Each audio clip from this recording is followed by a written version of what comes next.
गौतम बुद्ध के अनुसार 15 रहस्यमयी तरीके, जिन तरीकों को आप अपनी रोजमर्रा की जिंदगी में अपना के अपनी खुद की वैल्यू बहुत बढ़ा सकते हैं और समाज में आपकी इज्जत इसकी वजह से बहुत बढ़ जाएगी। लोग आपसे बात करने के लिए तरसेंगे।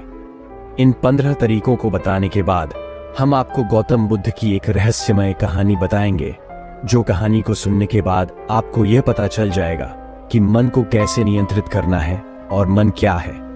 तो चलिए उन 15 तरीकों के बारे में जानते हैं। कुछ लोग हमेशा सोचते रहते हैं कि लोगों के बीच अपनी वैल्यू कैसे बढ़ाएं, क्योंकि उन्हें हमेशा लगता है कि कोई भी उन्हें सीरियसली नहीं सुनता और उनकी इज्जत नहीं करता। तो हम आपको बताएंगे कि समाज में अपनी इज्जत कैसे बढ़ाएं।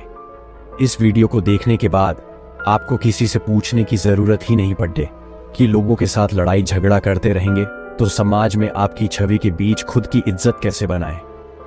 वो कहते हैं ना कि इज्जत गंवाने में सिर्फ कुछ घंटे लगते हैं, लेकिन इज्जत बनाने में काफी समय लग जाता है। ये समय महीनों में भी हो सकता है और सालों में भी। जिस व्यक्ति को समाज में इज्जत नहीं मिलती वह हमेशा अप्रसन्न रहता है और मानसिक रूप से कमजोर भी होता जाता है। इसलिए इस बात का पता होना बहुत ही जरूरी है कि सोसाइटी में अपनी वैल्यू कैसे बढ़ाएं, ताकि आप खुद में सुधार करके ऐसा करने में कामयाब हो पाए। कुछ लोग वैसे तो अच्छे खासे होते हैं, लेकिन उन्हें अपने खुद के महत्व का पता ही नहीं होता। अगर वह खुद में थोड़ा सा भी सुधार कर लें तो उनकी वैल्यू काफी ज्यादा बार हिट सकती है, लेकिन वो कुछ जरूरी बातों को इग्नोर करते हैं, जिस वजह से इतना सम्मान हासिल नहीं कर पाते। यहाँ हम आपको स्वयं की वैल्यू बढ़ाने के जो उपाय बताएंगे, उन्हें मानकर एक ऐसा आदमी भी अपनी खास इज्जत बना सकता है जिसमें फिलहाल कोई भी खूबी ना हो। किसी भी व्यक्ति को अगर सम्मान न मिले तो वह हीन भावना का शिकार हो सकता है, लेकिन जैसा कि हमने आपको बताया, इज्जत कमाने में समय लगता है।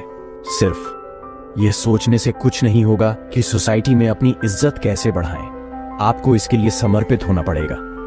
चलिए जानते हैं कि अपनी खुद की वैल्यू बढ़ाने के लिए क्या करें। पहला उपाय, अपनी पर्सनैलिटी डेवलप करें। बेढंग तरीके से रहने वाले व्यक्ति को लोग कभी भी इतनी इज्जत नहीं देते। जो लोग साफ सुथरे और फिट रहते हैं उन्हें लोग अलग ही नजरिए से देखते हैं। इसलिए सबसे पहले अपने व्यक्तित्व में सुधार लाने की कोशिश करें। अच्छी पर्सनैलिटी कैसे बनाएं? हमेशा नहाए धोए रहे, अच्छे कपड़े पहने और अपनी दाढ़ी व बालों को सेट करके रखें। सबसे पहली चीज आपका दिखावा ही होता है। आप चाहे कितने ही ज्ञानी क्यों ना हो, अगर ढंग से साफ सुथरे नहीं रहते तो लोग आपको इग्नोर करना ही बेहतर समझते हैं। इसलिए कोई आपकी इज्जत नहीं करता। तो चलिए बढ़ते हैं हमारे दूसरे उपाय की तरफ। दूसरा उपाय, किसी से डरे नहीं। अगर आप सोच रहे हैं कि लोगों के बीच अपनी इज्जत कैसे बढ़ाएं, तो आज से ही डरना छोड़ दो। आपको भगवान श्री कृष्ण की उस बात पर ध्यान देना होगा जब उन्होंने कहा था कि कोई आपको मार नहीं सकता, कोई आपका कुछ बिगाड़ नहीं सकता, बस आप कोई गलत कार्य ना करें। अपने अंदर के डर को कैसे दूर भगाए, आपको भी ठीक ऐसा ही करना है। आपको समाज को दिखाना है कि आपके अंदर किसी चीज को लेकर खौफ नहीं है। आप सत्य और न्याय के लिए हमेशा सच बोलने को तैयार है। खुद को मजबूत दिखाओगे तो अपने आप को ज्यादा सम्मान दिलवा पाओगे। निडर लोगों का लोग खुद सम्मान करते हैं। तो चलिए बढ़ाते हैं हमारे तीसरे उपाय की तरफ। तीसरा उपाय, हर समय उपलब्ध रहना छोड़ दीजिए। आपने एक बात जरूर सुनी होगी कि किसी भी जगह पर बार बार जाने से या किसी के लिए भी तुरंत हाजिर हो जाने से आदमी अपनी वैल्यू ही कम करता है। ऐसा होने पर लोग आपको ज्यादा महत्व नहीं देते। उनका यही सोचना होता है कि अरे उसे तो चाहे कभी भी बुला लो, या फिर उसे बुलाने की जरूरत नहीं है, वह अपने आप आ जाएगा। मतलब ऐसी स्थिति में आपको कोई सीरियसली नहीं लेता। आज के जमाने में लोगों का थोड़ा वेट कराना बनता है, तभी वह आपका सम्मान करते हैं। तो चलिए बढ़ते हैं हमारे चौथे उपाय की तरफ। चौथा उपाय, अपनी जुबान को पूरा करें। आज के दौर में बहुत ही कम ऐसे लोग पाए जाते हैं जो अपने द्वारा किए गए बातों पर खरे उतरते हैं। अगर आप सोच रहे हैं कि अपनी वैल्यू कैसे बढ़ाएं, तो खुद को ऐसा बनाइए कि लोग आप पर तुरंत विश्वास करने को तैयार हो जाएं। कहने का मतलब ये है कि अपनी जुबान को हमेशा पूरी कीजिए। आपने लोगों के सामने जो कुछ भी करने को एक बार कह दिया तो समझो कह दिया। अब आपको वह काम पूरा करवाना ही है। ऐसे व्यक्ति को लोग बहुत ज्यादा महत्व देते हैं और सभी उसकी इज्जत करते हैं। तो चलिए बढ़ाते हैं हमारे पांचवें उपाय की तरफ।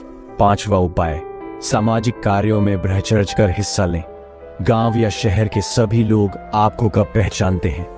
जब आप सामाजिक कार्यों में हिस्सा लेते हैं और वहां अपने काम के दम पर अपनी उपस्थिति दर्ज करवाते हैं।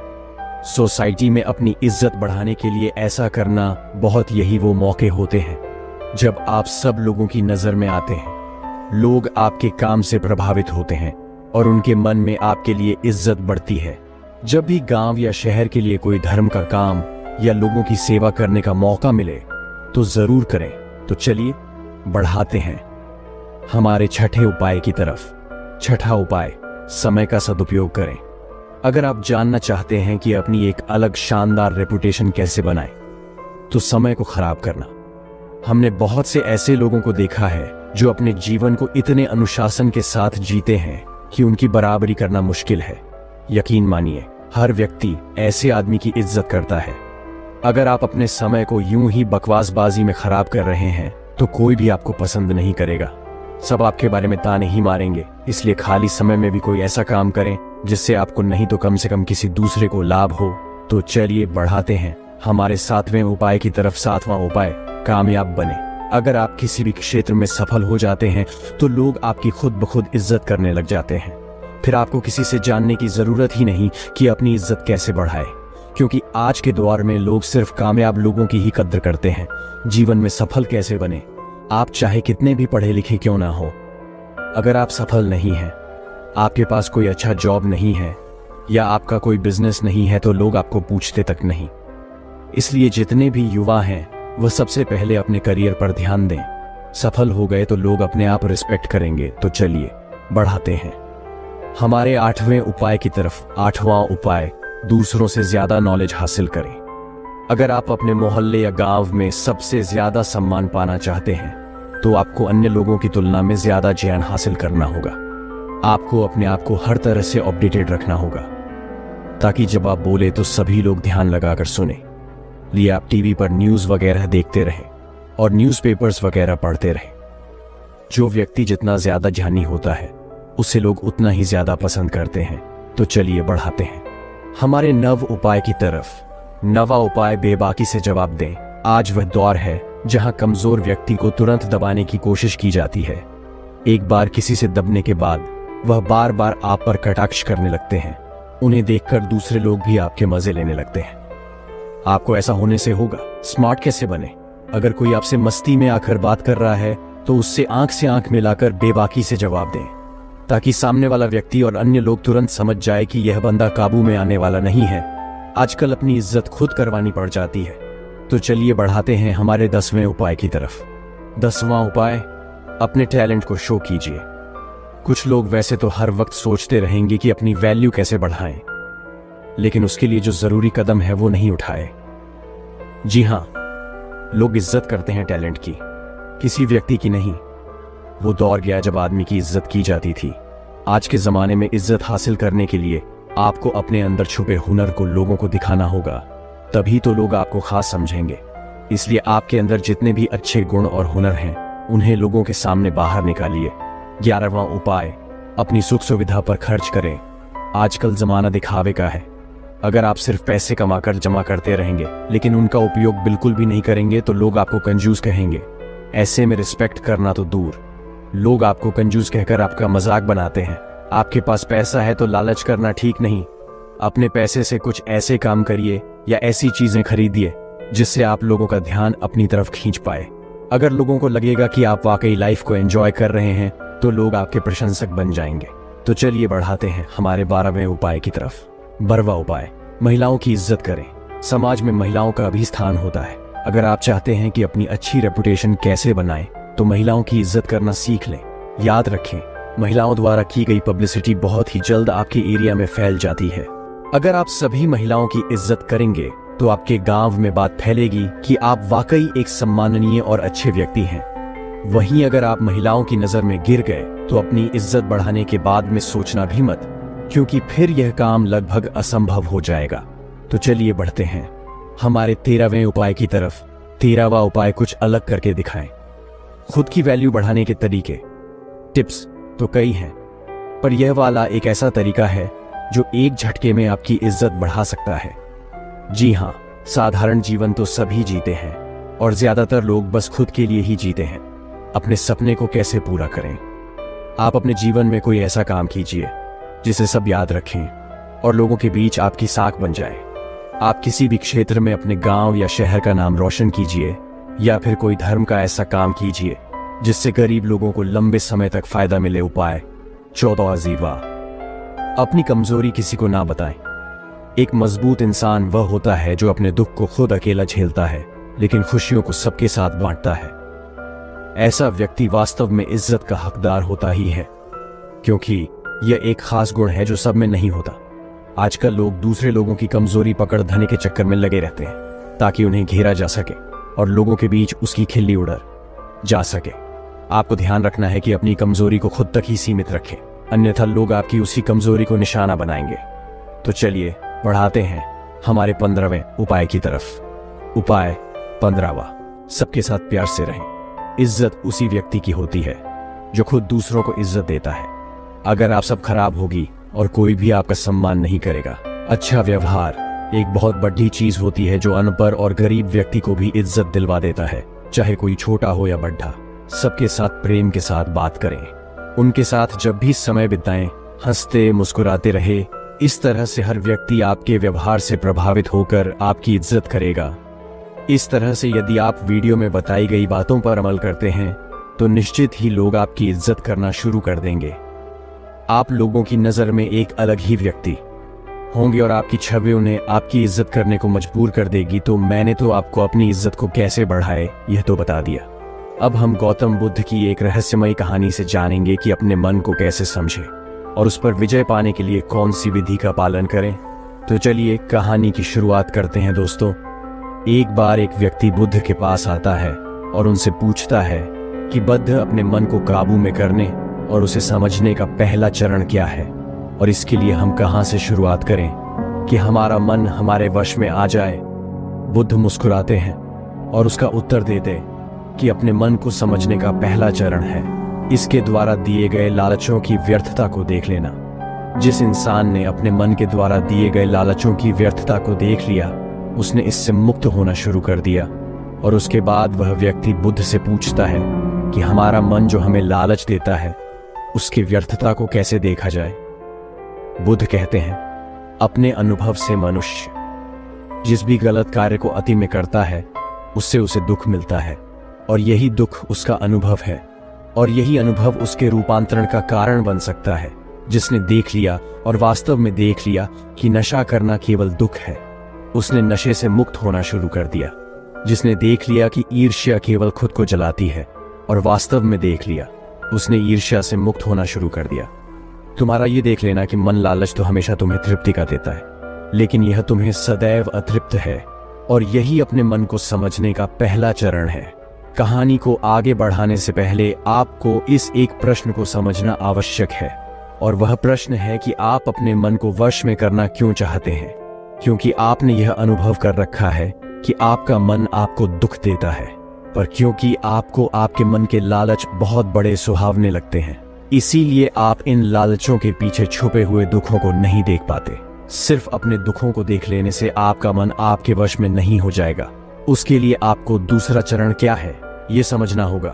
वह व्यक्ति बुद्ध से पूछता है कि बुद्ध, यदि कोई व्यक्ति यह जानता है कि उसके मन के लालचों के कारण उसके जीवन में दुख है, तो क्या इसका अर्थ ये है कि वो व्यक्ति पहले चरण पर है, और यदि वह व्यक्ति पहले चरण पर है तो दूसरे चरण पर कैसे जाएगा।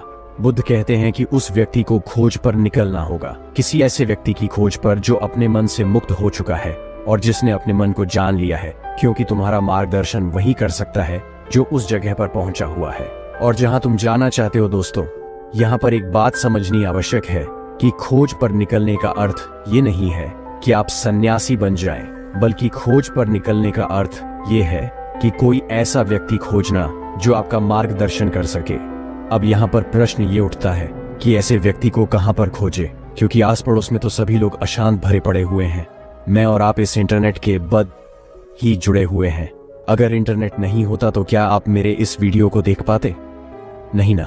दोस्तों, तो चलिए कहानी में वापस लौटते हैं और अच्छे से जानते हैं कि अपने मन को समझने का दूसरा चरण क्या है। वह व्यक्ति बुद्ध से पूछता है कि उस व्यक्ति की पहचान क्या है, जिसने अपने मन को समझ लिया है और जिसने खुद को जान लिया हुआ है। क्योंकि हर व्यक्ति यह दावा करता है कि वह ज्ञानी और बुद्धिमान है, लेकिन वास्तव में जानी कौन है, वह कैसे पता लगेगा। बुद्ध कहते हैं कि यही तीसरा चरण है, और वो चरण है सुनना ही अपने मन को समझने का तीसरा चरण है। उसके बाद वह व्यक्ति बुद्ध से पूछता है कि क्या देखकर यह पता नहीं किया जा सकता, क्योंकि आपको देखकर ही पता लगता है कि आप एक महात्मा हैं। बुद्ध कहते हैं कि देखने में तो कोई व्यक्ति बहुत शांत लग सकता है, लेकिन भीतर से वह क्या है यह उसके शब्द ही बता सकते हैं। लेकिन ध्यान रहे कि शब्दों पर भी विश्वास एकदम से नहीं कर लेना है। किसी भी बात पर विश्वास इसीलिए नहीं कर लेना है कि उसे मैंने कहा हुआ है या किसी महात्मा ने कहा हुआ है। किसी भी बात पर विश्वास आपको तब कर लेना है जब वह तुम्हारा अनुभव बन जाए। गौतम बुद्ध के द्वारा कही गई इस बात को मैं आपको थोड़ा और आसान भाषा में समझाने की कोशिश करता हूं। दोस्तों, कोई कहता है कि ध्यान करना अच्छा है और कोई कहता है कि ध्यान करना बुरा है। ये दोनों ही अतिया है। अगर आप अभी ध्यान को अच्छा मानते हैं तो आप बहुत जल्द ही उसे बुरा मानने लग जाएंगे, और यही हमारे मन की चाल है। तो अब आपके मन में सवाल उठा होगा कि कैसे, तो उसका उत्तर ये है कि ध्यान की शुरुआत में आपको आनंद नहीं मिलेगा, बल्कि बोरियत महसूस होगी। और आपका विश्वास क्या था कि ध्यान अच्छा है, लेकिन आपको अनुभव क्या हो रहा है कि ध्यान बोरियत भरा है। तो धीरे धीरे आपका विश्वास बदलने लगेगा। पहले आप ध्यान को अच्छा मानते थे, लेकिन अब आप ध्यान को बुरा मानने लग जाएंगे। आप एक अति से दूसरे अति पर पहुंच जाएंगे, और यही हमारे मन की चाल है। हमारा मन हमें अतियों में ही भटकाता रहता है, और अगर आप ध्यान को बुरा मानते हैं तो आप कभी भी ध्यान करेंगे ही नहीं। अब कहानी में वापस लौटते हैं और अच्छे से समझते हैं कि अपने मन को समझने का तीसरा चरण क्या है। बुद्ध कहते हैं कि किसी भी बात पर विश्वास तब तक नहीं करना है जब तक वह तुम्हारे विवेक की कसौटी पर खरी नहीं उतर जाए, और इसके लिए कर्म करना आवश्यक है, और कर्म ही अपने मन को समझने का चौथा चरण है। अगर आप धन कमाना चाहते हैं तो आपको सही दिशा में कर्म करना आवश्यक है। ठीक उसी प्रकार अगर आप खुद को जानना चाहते हैं तो आपको सही दिशा में कर्म करना आवश्यक है। वह आदमी बुद्ध से पूछता है कि सही दिशा में कर्म करते वक्त आदमी क्या गलती कर सकता है। बुद्ध कहते हैं कि केवल दो गलतियां कर सकता है। पहली गलती है शुरुआत ना करना, और दूसरी गलती है पूरा रास्ता तय ना करना। और इन दोनों गलतियों के पीछे हमारे मन की चाल होती है। कोई सोचता है कि मैं शुरुआत कल से करूंगा, और कोई सोचता है कि शायद मैं सफल ना हो पाऊं। इन दोनों ही गलतियों को व्यक्ति जागरूकता की कमी के कारण करता है। बिना जागरूकता के व्यक्ति का मन उसे सही दिशा में चलने ही नहीं दे सकता, और जागरूकता ही अपने मन को समझने का पांचवा चरण है। इसीलिए दिन के हर एक क्षण को जागरूकता के साथ जियो। कोई भी कार्य करो तो उसे जागरूकता के साथ करो। अगर सांसें भी लो तो उसे जागरूकता के साथ लो। बिना जागरूकता के साथ जिया गया एक भी क्षण मृत्यु के समान है, और ध्यान रहे कि जागरूकता बिना ध्यान के संभव नहीं है। वह व्यक्ति बुद्ध से पूछता है कि बुद्ध अपने जागरूकता के स्तर को कैसे बढ़ाया जा सकता है। बुद्ध कहते हैं कि ध्यान के द्वारा, और ध्यान ही छठा चरण है। एक बार आप अपने मन को समझने के 6 चरणों को ध्यान से समझिए। अपने मन को समझने के 6 चरण कौन कौन से हैं, चलिए जानते हैं। पहला चरण, थोड़ी जागरूकता के साथ यह देख लेना कि यह मन ही दुख के बीज बोता है। दूसरा चरण, किसी ऐसे व्यक्ति को खोजना जो मन से मुक्ति पाने का मार्ग बता सके। तीसरा चरण, सुनना चरण, सुने हुए को कार्य में लाना। पांचवा चरण, जागरूकता, जिससे आप मार्ग से भटके ना। छठा चरण, ध्यान। यदि सीधे शब्दों में कहा जाए तो ध्यान ही वह नाव है जिस पर बैठकर मन रूपी नदी को पार किया जा सकता है। लेकिन ध्यान तक पहुंचने के लिए शुरुआती 5 चरण बहुत आवश्यक है। अभी आप कौन से चरण पर है, हमें नीचे कमेंट बॉक्स में कमेंट करके जरूर बताएं, क्योंकि दोस्तों हर ज्ञानी इन 6 चरणों से गुजरता ही गुजरता है। दोस्तों, अब जानते हैं कि अपने मन को अपना सेवक कैसे बनाएं। एक सच्ची कहानी से तो चलिए कहानी को शुरू करते हैं। एक बार एक राजदरबार में एक कलाकार आता है, और इस कलाकार की खासियत यह थी कि जब भी यह कलाकार अपनी कलाकारी दिखाता तो ऐसा कोई भी व्यक्ति नहीं होता था जो इसकी कलाकारी को देखकर हंसे ना। बड़े बड़े राजा महाराजा इस कलाकार की कलाकारी को देख हंसते हंसते लौटपौट हो जाते थे। लेकिन इस बार वह कलाकार एक गंभीर राजा के दरबार में था, इसीलिए लोगों को यह संदेह था कि कहीं वह इस बार असफल ना हो जाए। वह कलाकार अपनी कलाकारी दिखानी शुरू करता है और वही होता है जो हर बार से होता आ रहा था। राजा का हंसते हंसते बुरा हाल हो जाता है। वह राजा उस कलाकार को कलाकारी देख इतना प्रसन्न होता है कि वह इस कलाकार को मुंह मांगा इनाम देने के लिए तैयार हो जाता है। हमें यह बात हमेशा याद रखनी चाहिए कि अधिक खुशी में लिए गए फैसले अक्सर गलत साबित होते हैं। राजा उस कलाकार से कहता है कि मांगो जो भी तुम मांगना चाहते हो, मैं तुम्हारी कलाकारी से बहुत प्रसन्न हूँ। वह कलाकार कहता है कि क्षमा करें राजन, पर मैं जो भी मांगूंगा शायद आप वो दे ना पाए। राजा अपने आसन से खड़ा होता है और कहता है कि अब तुम मेरी प्रसन्नता को क्रोध में बदल रहे हो। क्या तुम्हें मेरी द्वारा कही गई बात पर संदेह है? अब राजा अपने अहंकार को बीच में ले आता है और जहां भी अहंकार बीच में आ जाता वहां काम बिगड़ना निश्चित है। फिर वह कलाकार राजा से कहता है कि नहीं नहीं राजन, मुझे क्षमा करें, मेरे बोलने का मतलब यह नहीं था, बल्कि मैं तो बस यह कहना चाहता था कि आप इस बात को फिर से एक बार दोहरा दें। फिर उसके बाद राजा कहता है कि मैं तुझे वचन देता हूं कि जो भी तू हद में रहकर मांगेगा वह तुझे जरूर मिलेगा। उसके बाद वह कलाकार कहता है कि तो ठीक है, आप मुझे 24 घंटों के लिए आपके राज्य का राजा बना दीजिए।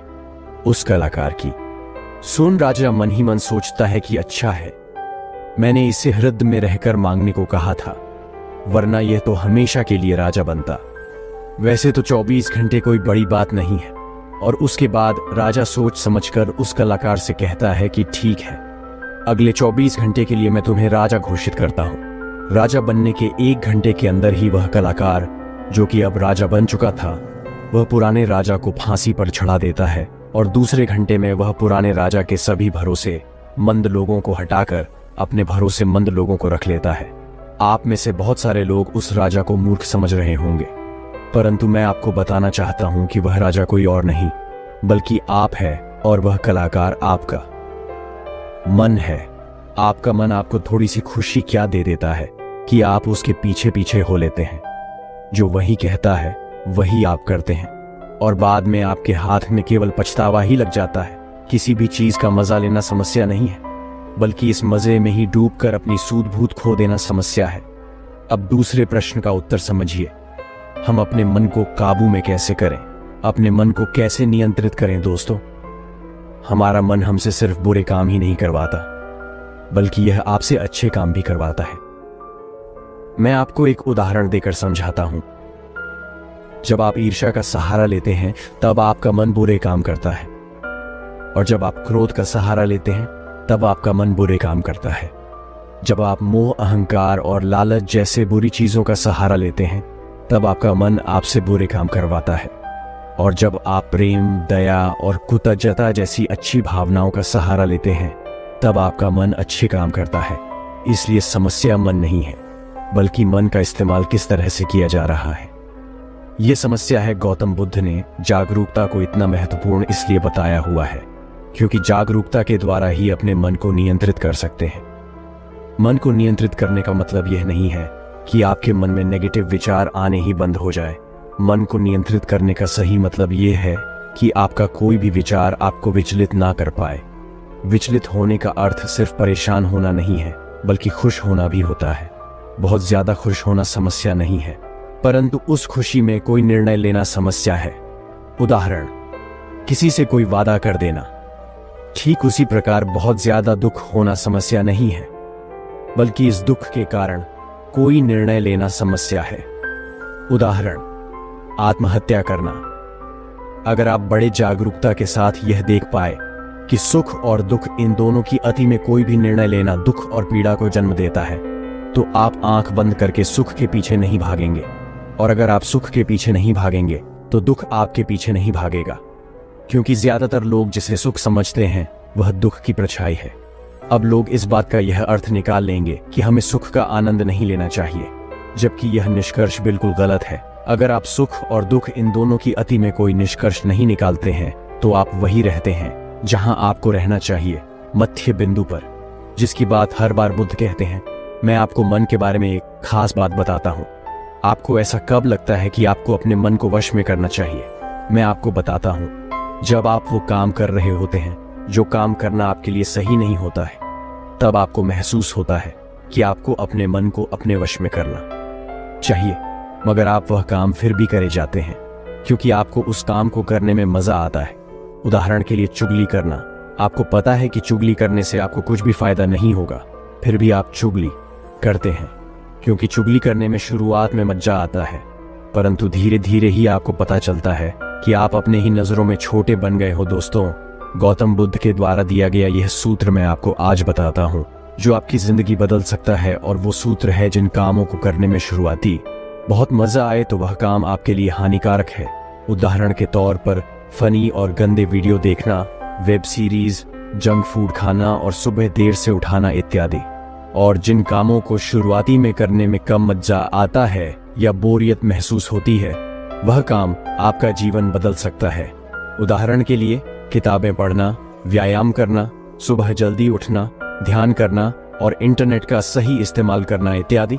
हमें यह समझना चाहिए कि हमारा मन केवल बुरे कामों में ही नहीं लगता, क्योंकि बुरे काम करते वक्त शुरुआती में ही मजा होता है, और अच्छे कामों में यह देर से लगता है क्योंकि अच्छे कामों में मजा देर से मिलता है। इसलिए मजे के पीछे ना भागे, बल्कि सही काम के पीछे भागे। सफलता आपको निश्चित मिलेगी। दोस्तों, अब मैं आपको अपने मन को कंट्रोल करने का प्रैक्टिकल तरीका क्या है ये बताने वाला हूँ, इसीलिए वीडियो को ध्यान से अंत तक अवश्य देखिए। दिमाग को कंट्रोल कैसे करें, जानिए मन को कंट्रोल करने का प्रैक्टिकल तरीका। दोस्तों, ज्यादातर लोग ये सोचते हैं कि मन को कंट्रोल करना मुश्किल है, और ये बात सच है केवल उन लोगों के लिए जिन्हें यह पता नहीं है कि मन क्या है और यह कैसे कार्य करता है। जो लोग जानते हैं कि मन क्या है और यह कैसे कार्य करता है, उनके लिए अपने मन को कैसे नियंत्रित करना आसान है। तो आइए सबसे पहले ये समझते हैं कि मन क्या है और यह कैसे कार्य करता है। मन क्या है और यह कैसे कार्य करता है?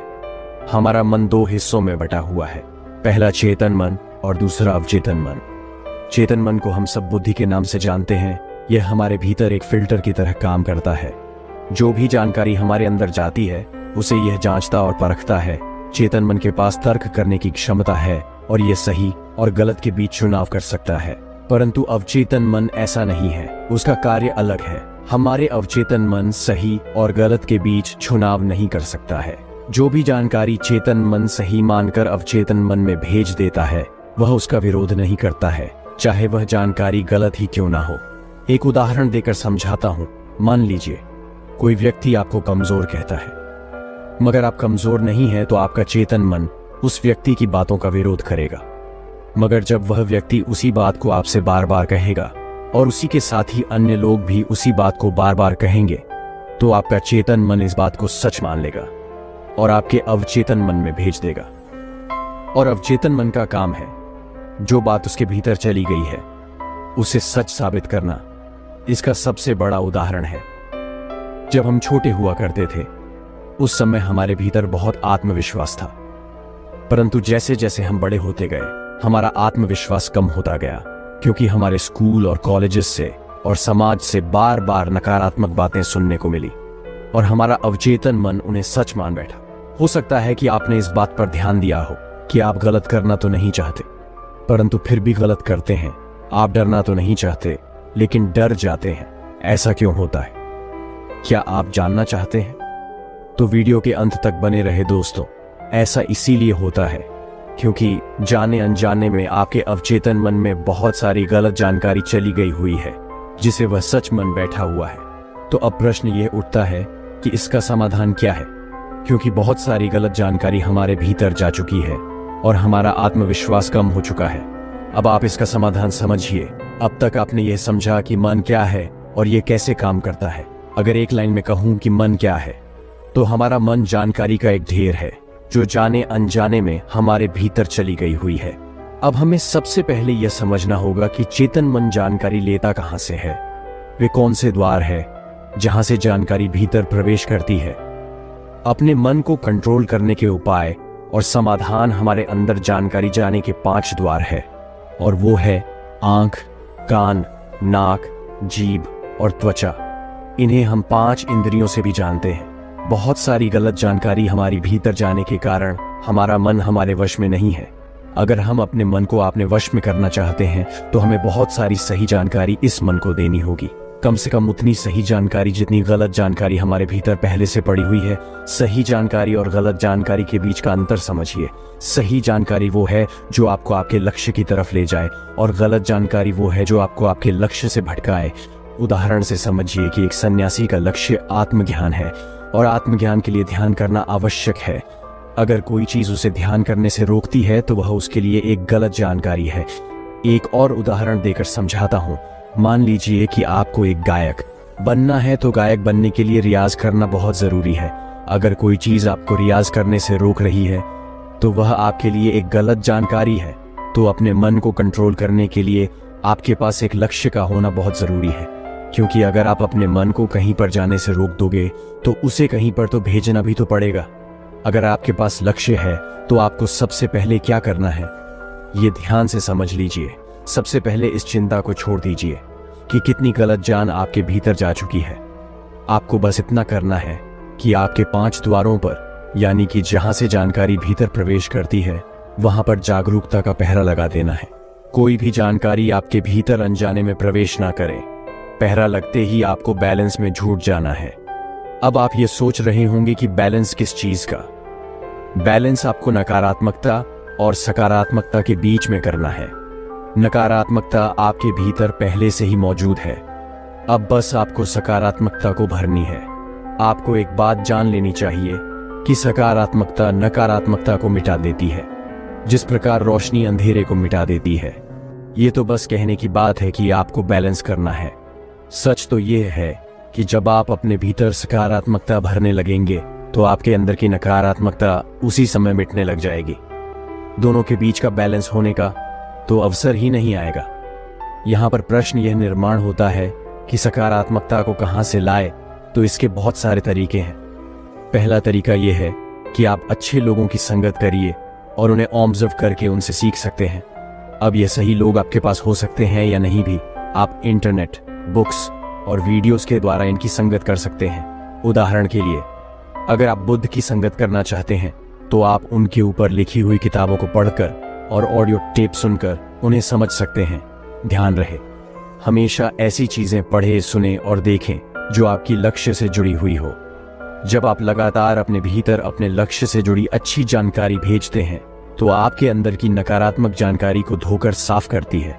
अभी हमारा मन गलत जानकारी में उलझा हुआ है जो अनजाने में हमारे भीतर चली गई हुई है, जिसके कारण हम अक्सर कहते हैं कि हमारा मन हमारे वश में नहीं है और हमारा मन किसी भी काम में नहीं लगता है। हमें यह समझना चाहिए कि मन हमारा है, हम मन के नहीं हैं। वही सुनो जो आपके लक्ष्य से जुड़ा हुआ है, वही देखो जो आपके लक्ष्य से जुड़ा हुआ है, और वही पढ़ो जो आपके लक्ष्य से जुड़ा हुआ है, वही करो जो आपके लक्ष्य से जुड़ा हुआ है। मैं आपको एक उदाहरण देकर समझाता हूँ। अगर आपका लक्ष्य खिलाड़ी बनना है तो आपको वही चीजें खानी चाहिए जो आपको खिलाड़ी बनाए। मन पर नियंत्रण रखने के लिए इंद्रियों पर संयम आवश्यक है और संयम के लिए अनुशासन आवश्यक है और अनुशासन के लिए एक सही निर्णय आवश्यक है जो आपको अभी लेना है। तो दोस्तों, उम्मीद करता हूं कि खुद की कीमत कैसे बढ़ाएं, उनके टिप्स और अपने मन को कैसे नियंत्रित करें, इस पर गौतम बुद्ध की कहानी आपको पसंद आई होगी। तो इस वीडियो को जितना हो सके उतना अपने दोस्तों के साथ शेयर कीजिए और हमारे चैनल को सब्सक्राइब कीजिए और इस वीडियो को एक लाइक कीजिए। आपका इस वीडियो को देखने के लिए बहुत बहुत धन्यवाद। नमो बुद्धाय।